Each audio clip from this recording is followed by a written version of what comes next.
Alors, toujours dans l'idée de vous faire bénéficier de mes conseils pour devenir photographe professionnel, voilà, si c'est votre ambition, ou alors si vous êtes photographe depuis un certain temps, je vais vous donner mon retour d'expérience en fait sur ce métier.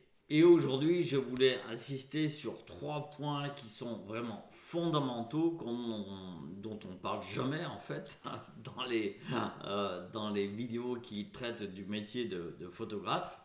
Euh, c'est trois leviers qui sont utiles, voire indispensables dans le métier de photographe, certes, mais pour tous les métiers freelance ou pour toute entreprise. Voilà, c'est vraiment la base de chez base. Donc, si vous, demain, vous pensez à vous lancer comme photographe, comme je disais dans une précédente vidéo, ne vous focalisez pas que sur la technique de votre appareil photo, des lumières, etc. etc.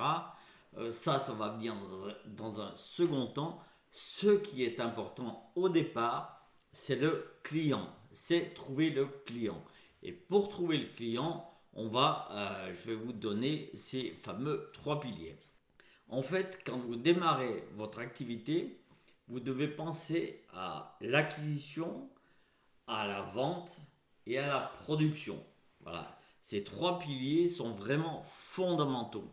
L'acquisition, qu'est-ce que c'est? Eh bien, en fait, c'est tout simplement vous faire découvrir par des gens, des clients potentiels, des personnes qui pourraient être intéressées, des personnes ou des entreprises qui pourraient être intéressées par vos services et qui vont venir alimenter votre base de clients potentiels. Voilà, on appelle ça le pipeline. L'acquisition clientèle, elle peut se faire de différentes manières. La première manière, elle peut se faire par le bouche à oreille. Alors, moi, voilà, le bouche à oreille, la recommandation, c'est très bien, mais évidemment, ça ne suffit pas. C'est toujours le petit plus ou le petit truc qui va nous permettre de faire une affaire ou deux, mais c'est pas ça qui va nous permettre de développer notre affaire, notre activité de photographe. Donc, il faut trouver autre chose. L'autre chose, ça peut être le participer à des réunions, à des regroupements d'entrepreneurs, où là, vous êtes en contact avec plusieurs personnes. Alors ça, c'est très bien si vous vous adressez aux entreprises, mais si vous vous adressez aux particuliers, évidemment, c'est pas par ce biais-là qu'il faudra aborder les choses. Si vous vous adressez aux particuliers, il y a deux canaux. Il y a le premier, c'est la publicité. Donc faites une publicité Facebook, Google Ads, voilà, qui peuvent vous amener de la clientèle. Et puis la deuxième chose, c'est évidemment, enfin bon, ça c'est la base pour tout le monde, mais c'est un site internet bien référencé. Voilà. L'activité, si vous comptez sur la publicité et si vous comptez sur la recommandation, voilà, ça va mettre un peu de temps à démarrer, mais ça démarre. Voilà. Donc, ça, c'est la partie particulière. La partie professionnelle, euh, donc ça peut être des réunions d'entrepreneurs, ça peut être des contacts directs. Hein, vous établissez une liste de clients potentiels et vous les appelez un par un. La publicité, honnêtement, pour les professionnels, ça marche pas. Ou alors vous allez tomber sur, par exemple, des artisans. Ça peut être intéressant, qui peuvent avoir besoin de photos, mais c'est pas des gens qui vont vous rémunérer très cher. Si vous voulez travailler, moi par exemple, vous voyez, pour vous donner mon exemple, je travaille avec donc je suis photographe événementiel. Je travaille avec des structures, ma cible en fait, c'est les entreprises qui ont plus de 50 salariés. Donc ces gens-là, bah, forcément, ils vont pas, quand ils ont besoin d'un photographe, ils vont pas aller être sensibles à une publicité qu'ils ont vue à droite à gauche. Voilà, ils ont en général un listing de photographes avec lesquels ils travaillent. Donc ce qu'il faut faire au départ, ces gens-là, il faut les contacter, tout simplement. Vous contactez, dans ce cas-là, la responsable communication, et puis voilà, lui faire passer votre portfolio, lui dire ce que vous faites, etc., etc.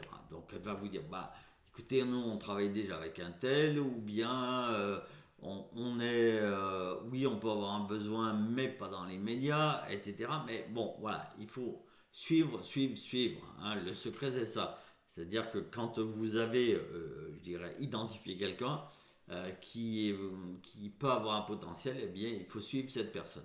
Voilà. Donc, votre acquisition au niveau des professionnels, elle peut se faire donc soit par les réunions, soit par les appels directs, soit par le réseau ultime, c'est LinkedIn, évidemment, où là, vous allez trouver tous vos clients potentiels là-dessus. Donc voilà, première étape, c'est l'acquisition. Alors, d'ailleurs, il n'est pas incompatible de travailler. Moi je conseille d'être photographe pour les entreprises parce que je trouve que les choses sont plus simples, elles sont plus lucratives. Je trouve que les relations sont intéressantes.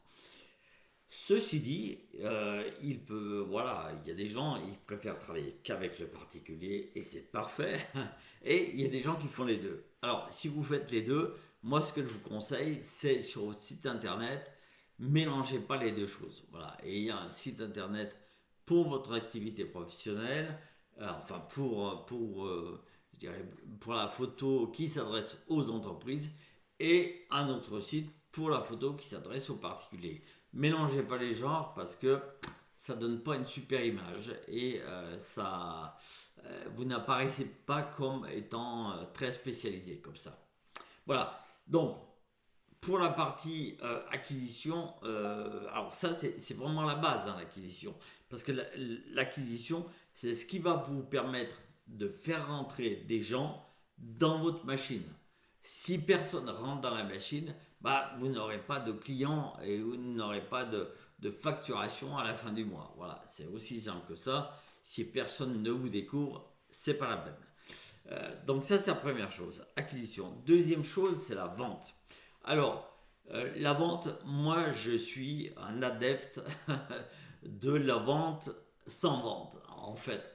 C'est-à-dire que j'aime les ventes qui se passent naturellement, qui se passent sans friction, qui se passent de manière voilà, fluide. Voilà. Donc pour ça, moi je pense qu'il est, enfin c'est ce que je fais moi au quotidien lorsque je vois des clients, euh, c'est une vente voilà, où on explique les choses, où on comprend bien le besoin du client, où on fait en sorte de vraiment s'adapter à son besoin et de lui donner 100% réponse à ses questions. Et à partir de là, bah, la vente, elle se fait naturellement.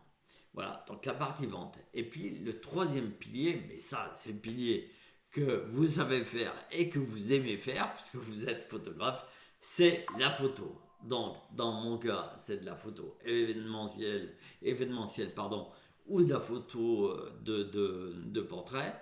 Mais voilà, si vous êtes photographe de produit, ben, ça sera votre photo de produit. Si vous êtes photographe culinaire, ça sera photographe culinaire, des photos culinaires. Si vous êtes photographe d'architecture, ça sera des photos d'architecture, etc., etc. Donc voilà, donc ça, à partir du moment où on en est à la production, je dirais que ça c'est très bon signe. Ça veut dire que le contrat est signé et là vous avez à cœur de bien faire et vous allez réussir. Il n'y a aucun doute là-dessus. Voilà. C'est tout pour cette vidéo. Je vous remercie de l'avoir suivi. Si elle vous a plu, n'hésitez pas à la liker. N'hésitez pas à vous abonner à la chaîne. Et puis, si vous avez envie d'apprendre la composition, si voilà, c'est un sujet qui vous intéresse, dans la description, vous avez un lien qui vous emmène vers un guide PDF gratuit sur les 7 règles de composition. Voilà. Moi, je vous dis à très bientôt pour une prochaine vidéo. Ciao